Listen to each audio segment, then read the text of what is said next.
कि कुछ स्टेनो के रूल्स यूनिट 1। आज हम पहले डे 1 से क्लास स्टार्ट करते हैं और मैं आपको बताती हूँ कि इसमें कैसे कैसे हम वर्डों को लिख सकते हैं, कैसे कॉपी की लाइन से ऊपर लिखना, कैसे कॉपी की लाइन में लिखना और कैसे हमको वर्ड्स बनाने। तो आज हम देखते हैं वर्डों को कैसे बनाया जाता है और स्टेनो में हम रूल्स को कैसे फॉलो करते हैं, कैसे यूज़ करते हैं।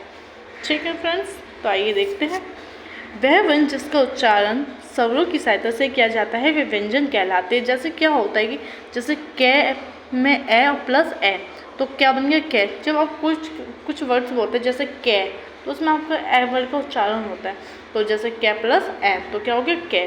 तो वो क्या कहलाते हैं, हम एकल व्यंजन कहलाते हैं। व्यंजन दो प्रकार के होते हैं, एक तो होते हैं एकल व्यंजन, दूसरा होता है संयुक्त व्यंजन। संयुक्त व्यंजन वो होते हैं जिसमें अक्षर आगे त्रि, जिसमें अलग अलग वर्डों का उच्चारण होता है। और कै ल है टे आदि क्या होती है जिसमें ए का उच्चारण होता है, जिसमें सिर्फ एक ही वर्ड का उच्चारण होता है। तो इस स्टेनो को हम जब कोई भी पॉइंट 3 में समझेंगे, हम जब हम कोई भी पॉइंट्स लिखते हैं, तो हम कोई भी लैंग्वेज लिखते हैं तो उसे हम क्या बोलते हैं, लिपि बोलते हैं। जब भी हम हिंदी लिखते हैं उसको देवनागरी लिपि बोलते हैं। जैसे स्टेनो लिखेंगे तो हम इसको आसु लिपि बोलेंगे। तो आसु लिपि में व्यंजनों को प्रकट करने के लिए रेखा गणितीय प्रारूप अपनाए गए हैं। मतलब कि हम अब वर्डों को देखेंगे कि इसका उच्चारण कैसे होता है, कैसे वर्ड बनते हैं और कैसे इनका यूज़ किया गया है वर्डों का। तो देखिए, प्रत्येक रेखाक्षर 3/4 सेंटीमीटर लंबाई का लाइन से स्पर्श करते हुए तीर के निशान के अनुसार खींचा जाना चाहिए। जैसे भी मैं इन वर्डों में तीर का निशान लगाऊंगी उसी साइड को हमको लाइन खींचनी है। कुछ रेखाक्षर को काट कर लिखे जाने हेतु भी निर्धारित किया गया। इन रेखाक्षरों को बीच में से थोड़े से डैश से काट कर खींचा जाना चाहिए। इसमें क्या होगा कि कुछ वर्ड हमें बीच में से कट करने हैं, एक एक वर्ड से ही हम 4 वर्ड बनाएंगे। काट कर बनाए जाने वाले रेखाक्षरों को हम बिना काट कर डैश विधि द्वारा बना सकते हैं। ऐसा मूल रेखाक्षर शुरू या अंत में डैश होकर किया जाता है। इसके प्रयोग से गति बढ़ाने में मदद मिलती है। तो क्या होता है कि हमें दोस्तों वर्डों की पहचान करनी होगी।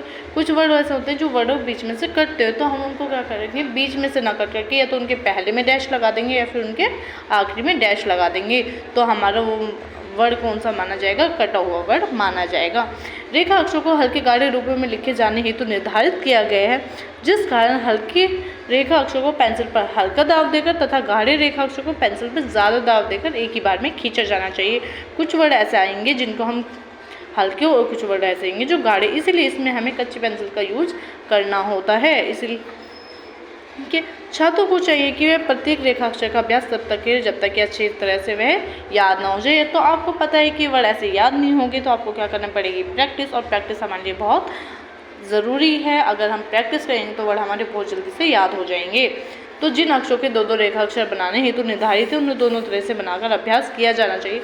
हमें क्या है कि एक एक वर्ड के 2-2 वर्ड भी आते हैं जिनको हम क्या करेंगे, उनकी भी हम प्रैक्टिस करेंगे।